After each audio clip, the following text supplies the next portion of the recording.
So my technician is carefully sliding one in for this repair test.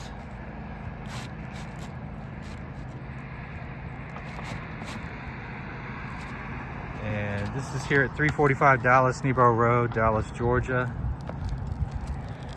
And you see during the repair test, this hard crease line here, and this one over here as well. So this is very difficult to execute without creasing tabs above it and up to the ridge. So I'm going to wrap up. Again, this is Mark with Roof It Forward, and I'm going to back up a little so we can see the whole slope. So we'll see you on the ground.